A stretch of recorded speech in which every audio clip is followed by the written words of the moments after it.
Bonjour à toutes et à tous, nous voulons transmettre le judaïsme, l'Ilmod ou l'Elamed, étudier et enseigner, et nous parlons donc des pratiques, de ces choses très concrètes, les chants, les histoires, nos voix, quand elles parlent ou quand elles chantent et quand elles s'unissent, en quoi est-ce que ça transmet la tradition juive et comment réaliser cette chose-là. Et donc, c'est quelque chose d'extrêmement fédérateur parce que, quel que soit notre âge, à partir de la plus petite enfance, on entend la voix, on entend la présence, on entend les sentiments qu'il y a derrière la voix, on entend le sourire qu'il y a derrière les chants qui sont partagés, on entend les émotions qui habitent les histoires qui sont transmises.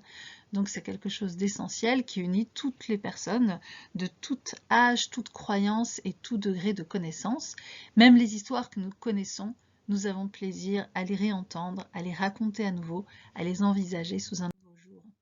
Et donc, notre façon de procéder est toujours la même. On ramène toujours un certain nombre de sources pour comprendre quelle est l'origine des pratiques et comment les pratiques se créent, et pour qu'on puisse continuer à investir les pratiques d'une façon qui est en cohésion, en harmonie, en synchronisation avec notre époque et qui nous sommes, et que nous comprenions ce grand paysage des pratiques juives, des images qui traversent à la fois les histoires, les images qu'on se fait dans sa tête en entendant les images qui sont évoquées par les chants, et les images encore des objets qui sont associés à ces histoires, et donc la parole et les chants pour aujourd'hui. Avec, pour la prochaine fois, pour notre prochaine vidéo, on passera plus à l'étude stricto sensu, avec tout l'aspect de discussion, de contestation qui s'adressera cette fois-ci à partir d'un âge peut-être un petit peu plus avancé pour les enfants, mais qui unit néanmoins adultes, enfants et toutes les générations. Vous voyez ici les grandes idées fondamentales que nous avons évoquées au cours dernier et dans la vidéo précédente, et donc je vous laisse vous référer à cette vidéo précédente pour les reprendre. Et ce que nous allons voir cette fois-ci, ce sont d'abord quelques notions, ensuite quelques textes concernant l'étude. Nous parlerons des bénédictions de l'étude de la Torah qui sont très importantes. Nous évoquerons quelques histoires célèbres qui accompagnent certaines pratiques pour voir le lien entre les pratiques et les histoires. Nous verrons plus particulièrement quelque chose d'essentiel qui est fondateur de l'ambiance du Shabbat aussi, qui est l'accueil des invités et ce commandement. Et enfin, nous évoquerons quelques chants. Et donc, vous verrez à chaque fois au-dessus des slides, au-dessus des diapositives, où nous en sommes. Donc, vous voyez en vert clair, nous en sommes aux notions. Les notions importantes ici sont la Torah. Torah veut dire enseignement. Donc, c'est quelque chose qui est aussi de l'ordre du conte. C'est de la transmission qui se passe par la parole et par le contact humain. La Haggadah, une Haggadah, c'est un conte. Bien sûr, ça nous renvoie à la Haggadah de Pessah, au récit de Pessah, et au livre qui porte ce nom, Haggadah de Pessah. Mais a priori, une Haggadah, c'est pas un livre, c'est une histoire, c'est un conte, c'est quelque chose qu'on dit. Il y a également la notion de Midrash, qui vient de la racine lidrosh, demander, solliciter.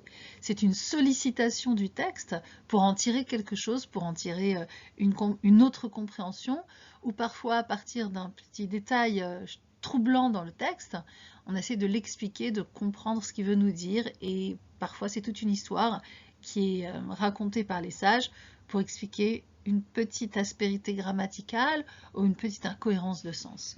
Le mot suivant que nous voyons ici, c'est le mot pardes, qui veut dire le jardin, qui fait partie d'un certain nombre d'histoires du Talmud, et qui va, à partir du XIVe siècle, a été décomposé en 4 degrés d'approfondissement de la pensée ou du texte ou des histoires. C'est quelque chose d'intéressant, même si certains considèrent que ça a été donné par Moïse au Sinaï, c'est quelque chose qui est apparu plus tard en fait, mais qui est intéressant.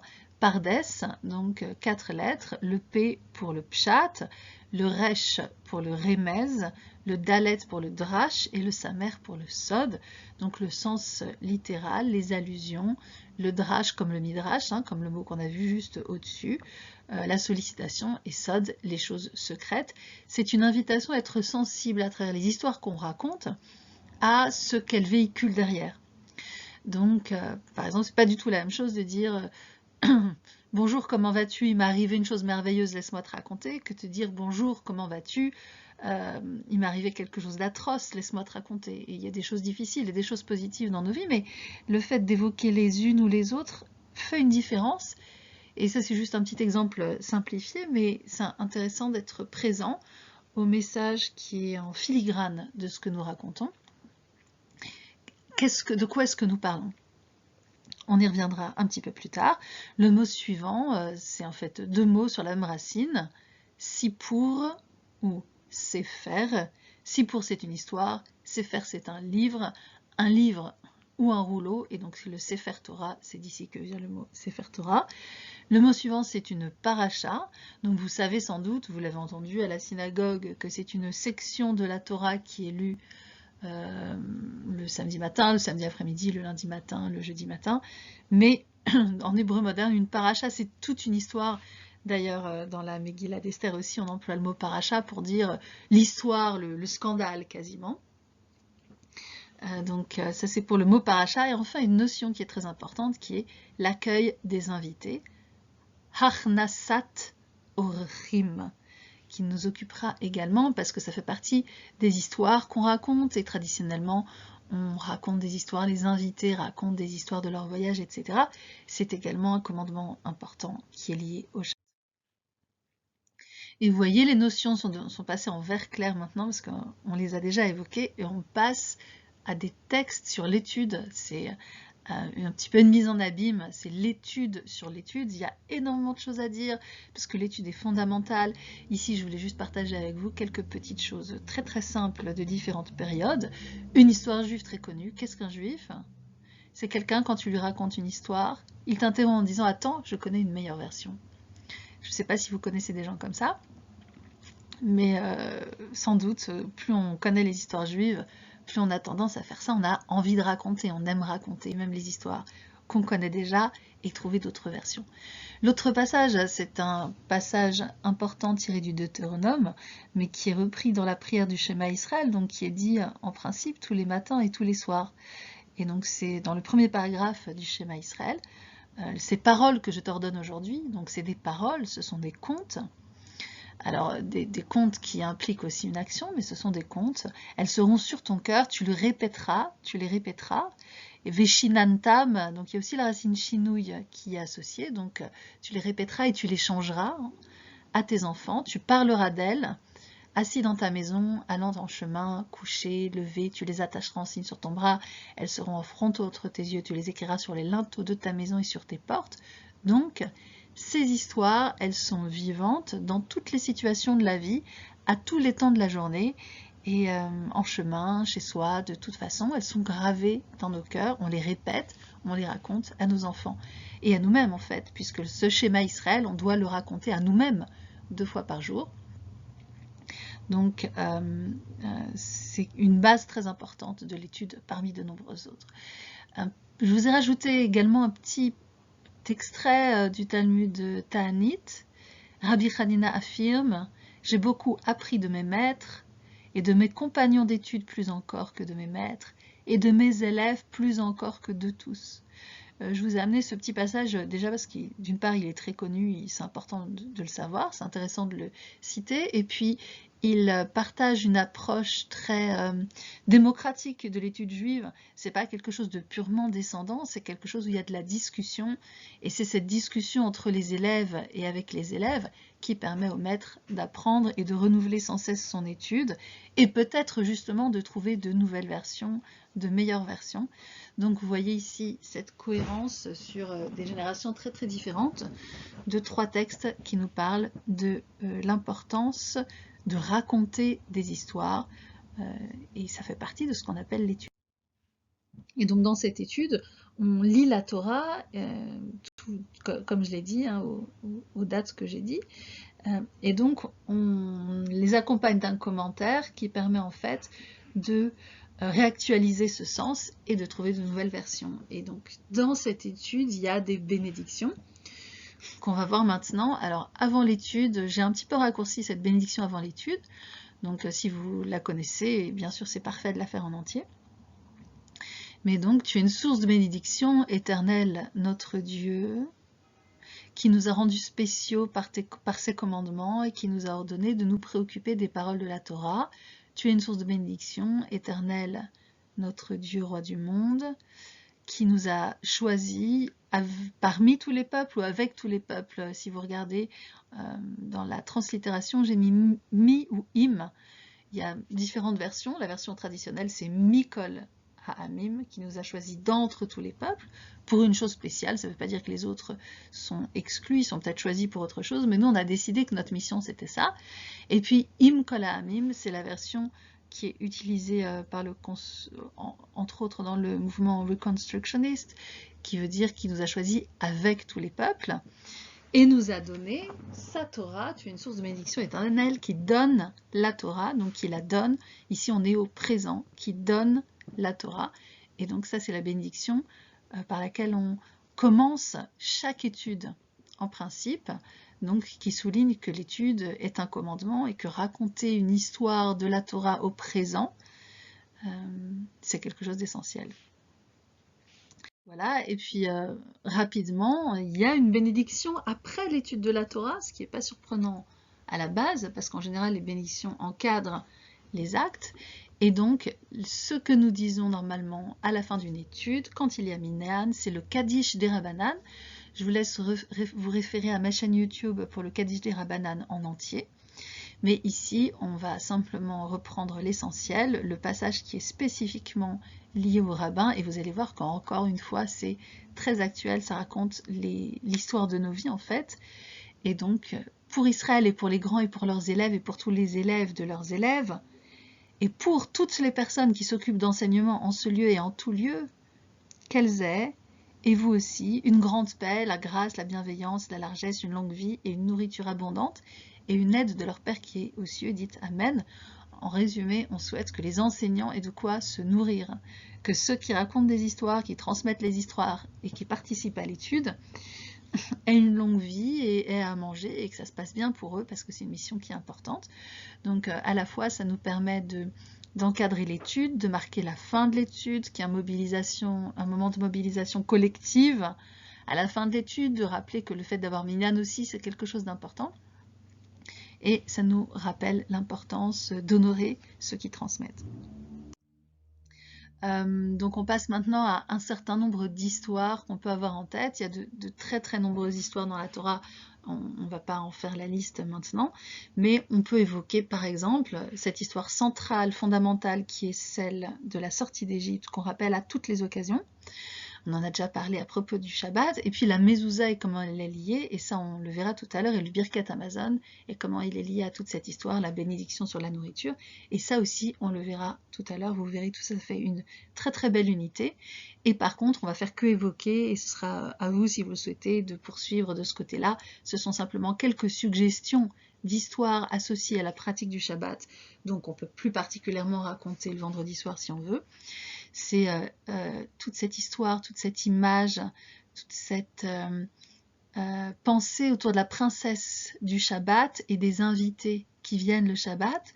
Et donc ça peut être accompagné par un chant qui s'appelle Lecha Dodi, ou sinon peut-être par le chant Elle arrive doucement, qui était à la fin de la dernière vidéo, et qui parle aussi de la princesse Shabbat. Donc c'est une chose qu'on raconte, on imagine. Ce soir, c'est vendredi, on a allumé les bougies, il y a la princesse Shabbat qui va arriver, on va l'accueillir. Viens, on prépare la maison pour que tout soit en ordre. C'est une histoire qu'on peut raconter et qui se rattache à une réalité très concrète, la réalité du Shabbat. De la même façon, Jacob bénira Ephraim et Ménaché, et il y aura une bénédiction, et cette histoire-là, de la bénédiction d'Ephraim et de Ménaché, il y a toute une histoire derrière que vous pouvez aller rechercher. Elle est rappelée lorsqu'on fait la bénédiction aux enfants, puisqu'on dit que tu sois béni comme Sarah, Rebecca, Rachel, Léa, Ephraim et Ménaché, ou voilà. Derrière la bénédiction des enfants aussi, qui fait partie, entre autres, du rituel du Shabbat, et puis aussi des pratiques qu'on fait à la synagogue, que le rabbin fait pour l'assemblée à la synagogue, on raconte l'histoire des prêtres et la façon dont ils bénissaient le peuple, et l'histoire du temple qui existait, et que signifiait le temple, et qu'est-ce que ça signifie aujourd'hui qu'on continue à faire les bénédictions sans le temple à la synagogue, par le rabbin, et puis qu'est-ce que ça signifie qu'on continue à faire ces mêmes bénédictions, même pas à la synagogue, mais à la maison. que les parents le fassent aux enfants. Qu'est-ce que ça signifie tout ça? Donc ça, c'est une autre histoire à raconter autour de cet acte. Donc vous voyez que les actes, les pratiques, la bénédiction des enfants à la maison le vendredi soir par exemple, est liée à toute une histoire. Et enfin, il y a le chant très connu Shalom Aleichem, et qui est associé à des anges qui viendraient soutenir notre âme supplémentaire du Shabbat. Il y a un certain nombre d'histoires autour de ça qui peuvent aussi être racontées. Je vous laisse approfondir ces sujets si vous le souhaitez. Ici, vous voyez quelques exemples d'histoires qui sont liées à des chants ou qui sont liées à des pratiques. La mezouza que vous voyez sur l'image, avec son petit parchemin aussi que je vous ai mis également, trouve son origine dans l'histoire de la sortie d'Égypte.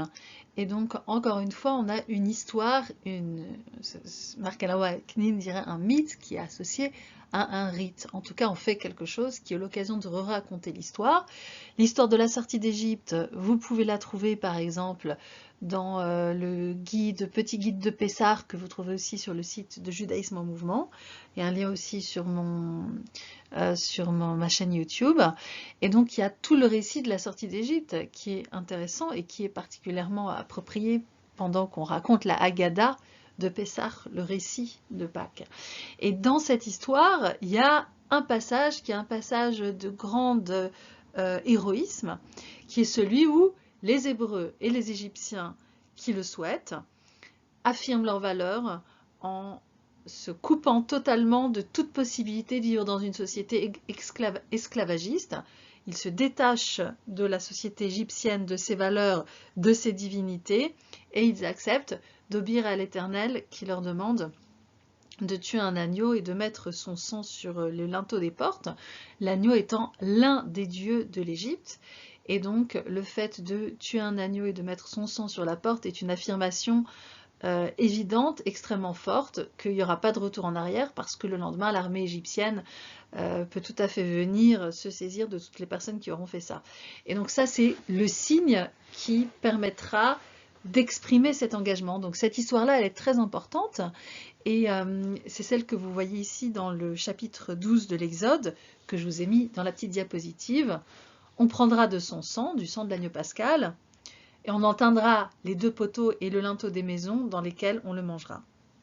Le sang dont seront teintes les maisons où vous habitez vous servira de signe.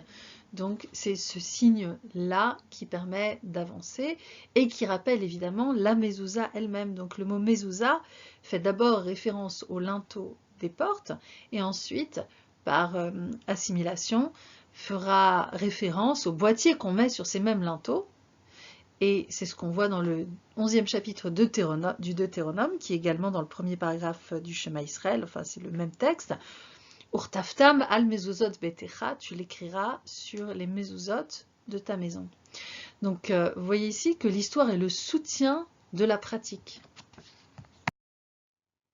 Cette même histoire de la sortie d'Égypte, elle est essentielle par rapport à d'autres pratiques également. On voit dans le Deutéronome 8, on raconte une histoire qui est en réalité l'histoire que l'Éternel a dit aux enfants d'Israël avant même qu'ils ne rentrent en terre de Canaan. Et cette même histoire, on la raconte aujourd'hui encore. Et on en fait des pratiques alors que nous avons quitté le désert, nous sommes rentrés en terre de Canaan, et puis plein de choses se sont passées depuis. Et voilà ce que nous dit le Deutéronome, ce que Moïse répète aux enfants d'Israël avant de les quitter à la toute fin de la Torah, à la toute fin du Pentateuque. Toute cette ordonnance que je t'ordonne aujourd'hui, vous prendrez garde de la faire, et tu te souviendras de tout le chemin que l'Éternel, ton guide, t'a fait parcourir ces 40 années dans le désert. Il t'a fait souffrir et affamer, et il t'a nourri de la manne que tu ne connaissais pas et que tes ancêtres ne connaissaient pas, pour te faire savoir que l'être humain ne se nourrit pas que de pain, mais de tout ce qui sort de la bouche de l'Éternel. Ici, il y a l'histoire de la manne qui vient se greffer sur la grande histoire de la sortie d'Égypte. Et l'histoire de quelque chose de nouveau aussi, vous voyez que dans le récit, on souligne, c'est une chose que tu ne connaissais pas et que tes ancêtres ne connaissaient pas. Et donc en filigrane, toujours, on essaie toujours de voir ce qu'il y a en filigrane des histoires. Il y a la possibilité de découvrir des choses nouvelles, des choses que nous ne connaissions pas. Il y a toujours une possibilité de progression. et puis des choses que nos ancêtres ne connaissaient pas. Eux aussi ne savaient pas tout, et nous avons nous aussi notre part à jouer dans la découverte de nouvelles choses dans le monde. Et avec cette chose aussi dans le récit qui vient s'intégrer, qui est que la nourriture n'est pas que matérielle, elle est aussi spirituelle. Et tu garderas les commandements de l'Éternel ton guide, car l'Éternel t'amène vers une bonne terre, de blé, d'orge, de vigne, de figues, de grenades, une terre d'olives, de gras et de miel. Et ça, c'est un passage qui est repris dans l'histoire de Tu Bishvat, de la fête de Tu Bishvat, mais c'est pas de ça qu'on s'occupe maintenant. C'est du verset qui arrive juste tout de suite.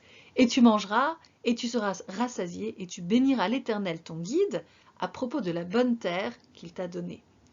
Et donc, ici, on raconte, avant de rentrer en Canaan, l'histoire qui se passera après, quand tu seras rentré en Canaan. Qu'est-ce que tu feras à ce moment-là? On raconte des histoires dans le futur. Et puis aujourd'hui, ces deux histoires-là sont des histoires du passé, mais qui sont quand même au présent, puisqu'on mange toujours et on est toujours rassasié et on bénit toujours l'Éternel. Et non seulement on le fait, mais on le fait dans un cadre qui est institué, qui est celui du Birkat Hamazon, la bénédiction qu'on fait après avoir mangé, après un repas où on a consommé plus particulièrement du pain. Et donc tous les repas sérieux sont censés se faire avec de la consommation de pain et un Birkat Hamazon à la fin, dont on va voir quelques extraits maintenant. Et voici un petit résumé du début du Birkat Hamazon. Birkat Hamazon, bénédiction de la nourriture. D'abord, on parle du fait que l'Éternel nourrit l'ensemble des êtres, et effectivement, il y a suffisamment à manger pour tout le monde dans ce monde, et c'est très important de le dire, de le rappeler, parce que tout le monde devrait manger, et après avoir mangé, nous rappelons aussi cette histoire-là, qui est que la terre est suffisante pour nourrir tous ses habitants. Et puis ensuite, il y a un remerciement pour la terre, et puis de nouveau, une allusion à la sortie d'Égypte, et la libération de l'esclavage, et l'importance de cette alliance qui se renoue à chaque fois qu'on mange. Et pour tout cela, Éternel notre guide, nous reconnaissons, nous remercions et nous te bénissons. Que soit béni ton nom par tous les vivants, toujours et à jamais, comme il est écrit, tu mangeras, tu seras rassasié, et tu béniras l'Éternel pour la bonne terre qu'il t'a donnée. Vous voyez que c'est exactement le même verset qui est repris ici, et qui est en réalité à la source du commandement du Birkat Hamazon. Tu mangeras, tu seras rassasié, tu béniras. Alors comment faut-il bénir? Eh bien, par décidons d'un texte qui sera repris à chaque fois pour la bénédiction. Et donc, vous voyez que l'histoire qu'on raconte, c'est celle aussi de l'institution de cette bénédiction au cours du temps. Alors voici une version très très résumée du Birkat Hamazon qui fait partie de la petite feuille que vous pouvez télécharger sur mon site rabbinchansky.fr en cliquant sur cycle des fêtes le Shabbat. Et donc là, il y a beaucoup de choses, y compris un tout petit Birkat Hamazon, de telle sorte que toute personne souhaitant le faire puisse faire ce Birkat Hamazon. D'ailleurs, vous remarquerez qu'il est résumé à tel point qu'il n'y a pas le petit passage que j'ai cité tout à l'heure, mais il permet de reprendre les bénédictions essentielles du Birkat Hamazon. Et je vais vous le chanter maintenant pour que vous puissiez l'apprendre et que ce chant aussi soit une façon conviviale de conclure le repas. Vous voyez ici qu'on est un petit peu à la frontière entre les histoires et les chants, c'est pour ça que les deux sont en vert clair dans le titre, même si on reviendra sur la question de l'accueil après. Et donc voilà comment il fait. Vous pouvez le suivre en hébreu ou en translittération ou en français en même temps aussi pour apprendre le sens de chaque mot. Baruch ata Adonai hazan et hakol. Baruch ata Adonai al haaretz ve'al hamazon. Baruch ata Adonai boneh verachamav Yerushalayim. Amen. Baruch ata Adonai Eloheinu melech haolam. Ha'el Avinu Malkenu Adirenu Borenu Goalenu Yotzrenu Kedoshenu Kedosh Yaakov Hu Hetiv Hu Metiv Hu Yetiv Lanu Hu Gmalanu Hu Gomlenu Hu Yigmelnu Laad Ose Shalom Bimromav Hu Yase Shalom Alenu Ve'al Kol Israel Ve'al kol yoshvei tevel ve'imeru. Amen. Donc voilà, c'est une version extrêmement abrégée du Birkat Hamazon, mais c'est déjà pas mal. Ça permet déjà de le faire et de conclure le repas pour encadrer les actes importants. Ça a un début, ça a une fin, et on finit ensemble. Et traditionnellement, d'ailleurs, après le Birkat Hamazon, si vos hôtes vous disent « Ah, est-ce que tu veux une tisane ?» Ça veut dire qu'il faut rester. S'ils vous disent pas ça, ça veut dire qu'ils ont envie d'aller se coucher. Mais il y a toujours la possibilité ensuite de reprendre une tisane après. Ça ne veut pas dire que tout est terminé, mais ça veut dire que la partie commune, où on attend un petit peu que les enfants restent jusqu'au bout, sur le plan de la politesse, de conclure ensemble, c'est jusqu'au Birkat Hamazon. Et voilà, on parle maintenant de la question de l'accueil, qui est importante aussi. D'ailleurs, dans le Birkat Hamazon, il y a un petit paragraphe, quand on le fait en entier, un petit paragraphe qui est réservé à ce que les invités disent pour remercier leur hôte de leur invitation. Mais ici, je vous amène quelques sources sur le commandement de Hachnasat Orechim, le fait d'avoir des invités chez soi. Initialement, avoir des invités chez soi, ça signifiait les héberger complètement, leur permettre de dormir à la maison, et ça concernait en particulier des voyageurs, des personnes démunies, des gens qui étaient vraiment dans l'embarras et dans la difficulté. Et alors maintenant, aujourd'hui, on a coutume, en particulier le Shabbat, d'avoir des invités. Et donc, c'est un petit peu différent. On n'a pas besoin de vider sa grange, comme on va le voir dans un instant, pour accueillir ses invités simplement pour manger. La question se pose aujourd'hui, avec les difficultés de pandémie, de savoir comment faire pour avoir des invités le Shabbat. Et il est possible, peut-être, ce serait important de réfléchir à d'autres moyens d'avoir des invités. Est-ce qu'il est possible de décider qu'on va inviter des personnes à un Zoom et prendre la responsabilité d'un petit fonctionnement particulier de rentrée du Shabbat avec quelqu'un qui dirige un petit peu, qui dit voilà, je vous invite à prendre les bougies, à les allumer, on va manger ensemble, etc. Quelqu'un qui soit un peu comme un fil conducteur, qui fasse ce rôle-là d'hôte sur un Zoom. Peut-être que c'est possible aussi, peut-être que c'est souhaitable, peut-être qu'il y a d'autres solutions. En tout cas, inviter, c'est important. Et de même qu'on a créé un vêtement spécial pour le talit, parce que vous savez, à la base, les tzitziot, les petites franges dont on parlait au cours précédent, qui sont au coin des vêtements, ces petites franges-là, elles ne sont obligatoires que quand on a des vêtements à quatre coins, en fait. Quand on a un vêtement à quatre coins, il faut mettre ces petits fils aux quatre coins du vêtement. Mais si on n'a pas de vêtements à quatre coins, il n'y a pas de problème. Un châle en triangle, il n'a pas besoin d'avoir des tzitziot. Et un vêtement qu'on porte la nuit non plus d'ailleurs. Et donc, quand ce type de vêtement a disparu, aujourd'hui, nos pantalons, nos chemises n'ont pas quatre coins, et ils ne justifient pas le port des tzitziot. Et par contre, ce qu'on va faire, c'est qu'on va quand même vouloir qu'il y ait des tzitziot, donc on va créer des vêtements où il y a encore la possibilité de mettre des tzitziot, c'est le talit, et le talit katan, donc on fait des vêtements carrés à quatre coins spécialement pour pouvoir continuer ce commandement.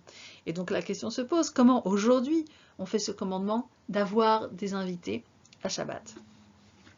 Et voilà la source, en tout cas certaines sources et certains témoignages. Dans le Talmud babylonien, dans le traité Shabbat, Rav Yehuda dit « L'accueil des invités est plus important que l'accueil de la présence divine ». C'est dire l'importance de la chose. Alors ça, c'est pas une source de halacha, c'est pas un commandement qui dit « il faut avoir des invités », mais ça montre que c'est quelque chose d'essentiel. Dans le Shulchan Aruch, on voit également un témoignage du fait que c'est extrêmement important. Donc, un entrepôt de grains ou de vin, même s'il est autorisé de se servir de son contenu pour le Shabbat, on peut aller chercher du vin dans l'entrepôt pour le repas du Shabbat, mais néanmoins, il est interdit de commencer à le débarrasser. Donc, je ne peux pas vider mon grenier de toutes les bouteilles de vin pour le débarrasser. Je peux prendre les bouteilles de vin pour boire le vin pour un repas du Shabbat. Ça semble être le même acte, mais l'intention est très différente. Donc je ne peux pas débarrasser l'entrepôt si ce n'est pour un commandement. Comme, quel type de commandement peut justifier qu'on vide un entrepôt le Shabbat? Comme s'il le débarrasse pour y accueillir des invités ou pour en faire une maison d'études. Donc on voit ici qu'accueillir des invités, c'est un commandement et qu'en tant que tel, ça justifie de dépasser une restriction rabbinique liée au Shabbat, qui s'appelle Shvut, et qui est dans le passage suivant, qui est le commentaire de Rabbi Isserles du Rama sur le Shulchan Aruch, sur l'ouvrage initialement rédigé par Rabbi Yosef Karo. Les deux vont ensemble et sont indissociables. Et donc le Rama dit, toute Shvut, tout acte interdit de façon secondaire le Shabbat qu'ils ont autorisé pour permettre l'accomplissement d'un commandement, est également autorisé pour l'accueil des invités. Donc l'accueil des invités ou les autres commandements ont le même statut et permettent de dépasser un interdit mineur, disons, on étudiera ça davantage lorsqu'on parlera du Shabbat, mais permettent de transgresser un interdit mineur parce que c'est quelque chose d'extrêmement important. Donc l'accueil des invités ici prend toute sa place. Et par ailleurs, dans cet accueil des invités, les histoires autour de l'accueil des invités, il y a les invités vraiment qui viennent et qui changent l'ambiance du Shabbat et qui marquent la temporalité et un rythme dans la semaine. Et ça, tout le monde, petits et grands, on y est tous sensibles. Et il y a toujours une ambiance joyeuse quand il y a des nouvelles personnes qui viennent. Et les invités, souvent, ils racontent de nouvelles histoires, ce qui est important aussi. Et en même temps, à côté de ces invités physiques et très concrets, qui sont essentiels. Il y a aussi la princesse Shabbat qui est invitée, peut-être certains anges, comme on le verra dans le chant Shalom Aleichem, qui sont invités, qui viennent, qui passent, qui viennent nous saluer. Donc l'invitation en tant que telle est une chose essentielle pour l'ambiance du Shabbat. Et d'un autre côté, tous les chants et toutes les histoires qui viennent soutenir cette question d'invité sont importants également. Et donc voici quelques chants, on passe, comme vous pouvez le voir, à la dernière partie où on parle des chants qui touchent le cœur, qui permettent à tout le monde d'être ensemble, d'être à l'unisson, qui permettent peut-être de faire des harmonies, que chacun trouve sa place dans sa tonalité, de voir des voix qui se rejoignent. Et en français et en hébreu, c'est quelque chose de très important et qui permet de créer un esprit de communauté, un sentiment d'être ensemble. On a vu dans le dernier cours, Elle arrive doucement, que vous pouvez réentendre et apprendre, un chant en français. J'ai mentionné dans la diapositive précédente Shalom Aleichem, bienvenue à vous, Shalom sur vous, ange de la paix, etc. Vous pouvez le voir sur ma chaîne YouTube. Des chants faciles du Shabbat en hébreu, c'est toute une playlist Accueillir le Shabbat en hébreu que vous pouvez voir, même si vous ne comprenez pas et que vous ne lisez pas l'hébreu, à travers ces vidéos, vous pourrez rentrer dans une compréhension des racines hébraïques, et puis sinon vous pouvez aller directement à la fin et écouter le chant et le prononcer par imitation. Et puis il y a aussi des chants de l'office qui existent et qui peuvent être introduits le vendredi soir à la table du Shabbat et être chantés pour le Shabbat ou pour d'autres moments, mais en même temps le chant spécifique, le Shabbat est une façon de marquer l'importance de ce moment. Qu'est-ce que c'est Shabbat? C'est le moment où on chante ensemble. Et puis il peut y avoir d'autres moments qu'on décide de marquer et de souligner par les chants. Et voilà un autre chant que je voulais partager avec vous, qui est le deuxième chant en français traditionnel pour le Shabbat. Le premier, c'est Elle arrive doucement. Quand revient le Shabbat, c'est quelque chose qui est plus connu que le premier qu'on a fait la dernière fois, qui est partagé par exemple par les éclaireurs israélites de France. Et je vous propose de le chanter avec moi maintenant. Vous avez les paroles sous les yeux avec des petits signes quand il faut répéter. Quand revient le Shabbat, que chantent les anges. Quand revient le Shabbat, que chantent les anges. Gloire à l'Éternel, chantons mille louanges. Gloire à l'Éternel, et paix entre les hommes, et paix entre les hommes. Pour toujours en tout lieu, que la paix advienne. Pour toujours en tout lieu, que la paix advienne. Obtenons de Dieu la grande paix humaine. Obtenons de Dieu la paix entre les hommes. La paix entre les hommes. Qu'on Compagnon de l'amour plus fort que la haine, compagnon de l'amour plus fort que la haine, ramène au grand jour la grande paix humaine, ramène au grand jour la paix entre les hommes, la paix entre les hommes. Et si vous regardez un petit peu, vous verrez que cette chanson, peut-être, on pourrait dire, est l'enfant de Elle arrive doucement et de Osé Shalom, je ne sais pas, et de Shalom Aleichem aussi, sans doute. Elle a une parenté avec ces trois thématiques. Et donc nous arrivons à la conclusion de ces réflexions. Et compte tenu de tout ce qui a été échangé, vous pouvez prendre un moment et réfléchir aux chants ou aux histoires que vous voulez raconter, à ceux que vous pouvez vouloir introduire dans votre vie à partir de ce qu'on a dit là, ou peut-être d'autres histoires également. Quelles histoires est-ce que vous voudriez apprendre et partager et faire rentrer dans votre vie pour rentrer dans cette tradition d'apprendre et d'enseigner l'Ilmod ou les Lamed, et de donner de la concrétude à l'idée, aux grandes idées du judaïsme, cette concrétude qui est compréhensible par tout le monde, où tout le monde peut se joindre, quel que soit son âge. Et donc c'est pour ça que ces quelques vidéos, la précédente, celle-ci et la suivante, sont consacrées à ce qui peut être partagé plus spécifiquement avec des jeunes par exemple, ou avec des personnes qui ne connaissent pas forcément beaucoup de choses dans le judaïsme, mais la chanson qu'on vient de chanter, entre autres, peut permettre à tout le monde de se rattacher à l'histoire qu'elle raconte et à sa musicalité. Merci d'avoir écouté cette vidéo. C'est à travers vos propres réflexions que vous permettez au judaïsme de continuer à avancer.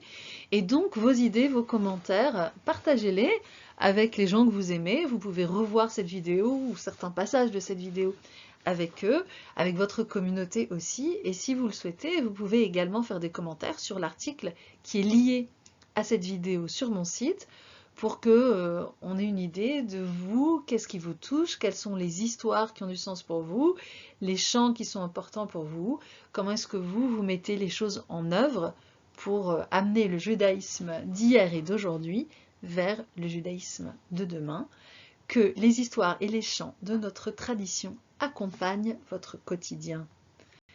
Au revoir et bonne étude.